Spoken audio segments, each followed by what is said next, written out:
মান আহাব্বা লিল্লাহ ওয়া আবগাদা লিল্লাহ ওয়া আ'তা লিল্লাহ ওয়া মানা'a লিল্লাহ ফাকাদ ইসতাকমালাল ঈমান। রাসূল করিম পড়েন সাল্লাল্লাহু তাআলা আলাইহি ওয়াসাল্লাম ইরশাদ করেন, যে আল্লাহর জন্যই ভালোবাসে, কাউকে অপছন্দ করে তো আল্লাহর জন্যই অপছন্দ করে, কাউকে ভালোবাসে তো আল্লাহর জন্যই ভালোবাসে, কাউকে কিছু দান করে তো আল্লাহ তাআলার জন্যই দান করে, কাউকে আবার দেয় না, বাধা দেয় যে না আমি দিব না, তো এটাও সে আল্লাহর জন্যই দেয় না। রাসূল করিম সাল্লাল্লাহু তাআলা আলাইহি ওয়াসাল্লাম ইরশাদ করেন, ফাকাদ ইসতাকমালাল ঈমান, পরিপূর্ণ করে নিল, তার ঈমান কি হয়ে গেল? পরিপূর্ণ হয়ে গেল। যার জীবনের খোলাসা, যার জীবনের সবটাই শুধু আল্লাহর জন্য। ইন্না সলাতি ওয়া নুসুকি ওয়া মাহইয়ায়া ওয়া মামাতি লিল্লাহি রাব্বিল আলামিন, আমার জীবনের সব কিছু যেন শুধুই আল্লাহ তাআলার জন্যই, আমার হায়াত আল্লাহর জন্য, আমার মওত আল্লাহর জন্য, আমার নামাজ আল্লাহর জন্য, আমার কুরবানি আল্লাহর জন্য। এই জন্য শেখ সাদি রহমাউল্লাহ বলেন, খামুশি বরায়ে তুবাশম, সখুন বরায়ে তুগুয়াম, অতন বরায়ে তুগিরাম, সফর বরায়ে তুজুয়াম। আল্লাহ, আমি তো কথা বলি, শুধু আপনার জন্যই কথা বলি, আবার যদি কখনো চুপ থাকি তা আপনার জন্যই চুপ থাকি, আমি যদি সফরে বের হই তা আপনার জন্যই আমি সফরে বের হই, আর আমি যদি ঘরে ফিরি তা আপনার জন্যই আমি ঘরে ফিরি। সাহাবা রাদিয়াল্লাহু আনহুম আজমাইন মসজিদে যেতেন তো আল্লাহর জন্য, বাজারে যেতেন তো সেটাও আল্লাহর জন্যই যেতেন। হযরত আব্দুল্লাহ ইবনে ওমর রাদিয়াল্লাহু তাআলা আনহু, হযরত আব্দুল্লাহ ইবনে ওমর রাদিয়াল্লাহু তাআলা আনহু প্রতিদিন বিকেল বেলা বাজারে যেতেন। তিনি কিছু কিনতেন না, কিছু বেচতেন না, শুধু বাজারে যেতেন আর বাজার থেকে চলে আসতেন। তো সাথীরা জিজ্ঞেস করলেন, হযরত আপনি তো কিছু কেনা বেচা করেন না, আপনি শুধু শুধু বাজারে যান কেন? তো তিনি বললেন, রাসূল করিম সাল্লাল্লাহু তাআলা আলাইহি ওয়াসাল্লাম ইরশাদ করেন, কোনো মানুষ যদি বাজারে যায়, বাজারে গিয়ে যদি সে একটা দোয়া পড়ে, তা আল্লাহ রাসূল বলেন আল্লাহ তাআলা তাকে 10 লাখ নেকি দিবেন। আলফা আলফা হাসানা, আলফা আলফা হাসানা, আলফা আলফা হাসানা মানে 10 লাখ নেকি। সুবহানাল্লাহ। কি ভাই, আলফা মিয়া মানে 1 লাখ, আলফা আলফা মানে 10 লাখ। আল্লাহ রাসূল বলেন, কোন মানুষ যদি বাজারে যায়, বাজারে গিয়ে এই দোয়াটা পড়ে, তো আল্লাহ তাআলা তাকে 10 লাখ নেকি দিবেন। সুবহানাল্লাহ বললেন। কি ভাই, হুঁশ আছে? রাসূল বলেছেন বাজারে গিয়ে এই দোয়া পড়লে 10 লাখ নেকি। কে কে বাজারে গিয়ে প্রতিদিন 10 লাখ টাকা কামায়? কি শুধু বাজারে গেলেন আর ঘুরে চলে আসলেন আর এই দোয়াটা পড়লেন, 10 লাখ নেকি। লা ইলাহা ইল্লাল্লাহ ওয়াহদাহু লা শারীকা লাহ, লাহুল মুলকু ওয়া লাহুল হামদু ইউহয়ী ওয়া ইউমীত। তারপরে কি? ওয়া হুয়া হাইয়ুন লা ইয়ামুত ওয়া হুয়া আলা কুল্লি শাইইন কাদির। আল্লাহর নবী বলেন 10 লাখ নেকি আল্লাহ তাকে দান করবেন। একজন সাহাবী বাজারে গেলেন, বাজারে গিয়া তিনি কিছু শাক কিনলেন, শাক কিনে এবার আবার আরেক জায়গায় বসে এই শাক বিক্রির জন্য তুলে ধরলেন। এবার উনি বলতেছে আমার কাছে শাক আছে, কেউ কিনবা? তা আরেকজন বলল, কি করলেন আপনি? এটা আপনি এই মাত্র শাক কিনলেন, আবার এখন বিক্রি করতে বসে গেলেন। তো তিনি বললেন, রাসূল করিম সাল্লাল্লাহু তাআলা আলাইহি ওয়াসাল্লাম ইরশাদ করেন, আত-তাজিরুস সাদুক মাল আম্বিয়া ওয়াস সিদ্দিকিন, সত্যবাদী ব্যবসা নবীদের সাথে তার হাসর হবে, সিদ্দিকদের সাথে তার হাসর হবে।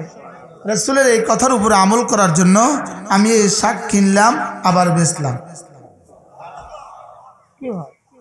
তাদের জিন্দেগি কি ছিল? কিসের উপরে তাদের জিন্দেগির বুনিয়াদ ছিল?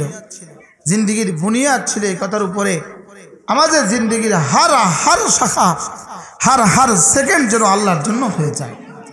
বলেন আল্লাহর জন্য হওয়া। বলেন মা সালু নুতখা ওমা আসআবু ফি'লা, এটা বলা কতই না সহজ, কতই না সহজ। এক শব্দ আল্লাহর জন্য হওয়া, এক শব্দ, লেকিন এটা কত না দামি। সুবহানাল্লাহ। বলেন আল্লাহর জন্য হওয়া, বলেন বলেন বলেন, কার জন্য হওয়া বলেন? আমার জীবনের জন্য। হার ইবাদত কার জন্য হয়?